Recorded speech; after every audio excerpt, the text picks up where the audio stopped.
नमो बुद्ध। आम्रपाली बौद्ध काल में वैशाली में राज नृत्यांगना थी। आम्रपाली अत्यंत सुंदर थी और कहते हैं जो भी उसे एक बार देख लेता वह उस पर मुग्ध हो जाता।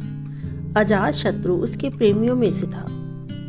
एक बार की बात है, महात्मा बुद्ध अपने शिष्यों के साथ घूमते हुए वैशाली नगर में पहुंचे।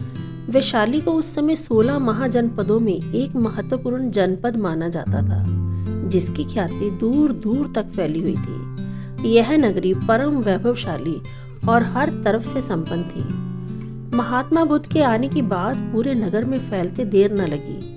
जिसे जब पता चलता वह तभी उनसे मिलने पहुंच जाता और उनके उपदेश सुनकर खुद को भाग्यशाली समझता। बुद्ध का चरित्र ही ऐसा प्रभावशाली था कि उनसे प्रभावित हुए बिना कोई नहीं रह सका। उस नगर की गणिका और राजनर्तक की आम्रपाली भी बुद्ध से मिलने की इच्छुक थी। वह खुद महात्मा बुद्ध के पास चलकर आई और उन्हें अपने घर भोजन के लिए आमंत्रित किया। उसने इतने सरल और प्रेम भाव से बुद्ध से विनती की कि बुद्ध मना नहीं कर सके। जब ये बात उनके शिष्यों को पता चली कि महात्मा बुद्ध ने एक गणिका का आमंत्रण स्वीकार किया है, तो सबने इसका विरोध किया।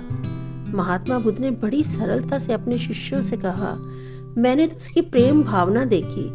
उसने जिस भावना से मुझे बुलाया वह बिल्कुल पवित्र और निश्चल था।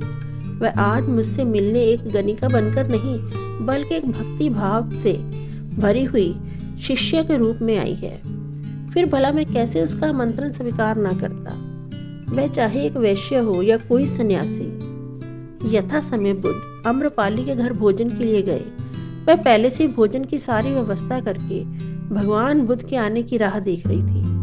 मन में ये विचार भी आ रहा था कि कहीं बुद्ध अपनी बात से मुकर न जाएं। इतने बड़े सन्यासी भला क्यों एक वैश्य के बुलाने पर उसके घर आकर भोजन करेंगे।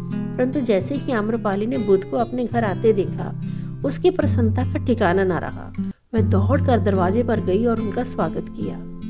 खुद अपने हाथों से भोजन परोसा और उनकी आवभगत की। महात्मा बुद्ध के शिष्यों ने जो उनके साथ आए थे, जब एक वैश्य को, जिसके कदमों में खुद सम्राट बिंबिसार से लेकर अजात शत्रु तक थे, पूरी वैशाली जिसकी एक झलक पाने के लिए तरसती थी, उसे एक सन्यासी के लिए ऐसा व्यवहार करते देख बुद्ध के शिष्यों के मन में अपने गुरु के लिए सम्मान और ज्यादा बढ़ गया। आम्रपाली ने महात्मा बुद्ध के व्यक्तित्व के बारे में जैसा सुना था, उनसे मिलने के बाद वह उनसे बहुत ज्यादा प्रभावित हुई और उसी समय वह बुद्ध की शरण में चली गई। अपनी सारी संपत्ति वह बुद्ध मठ के नाम करके आजीवन भिक्षुनी बन गई। नमो बुद्ध।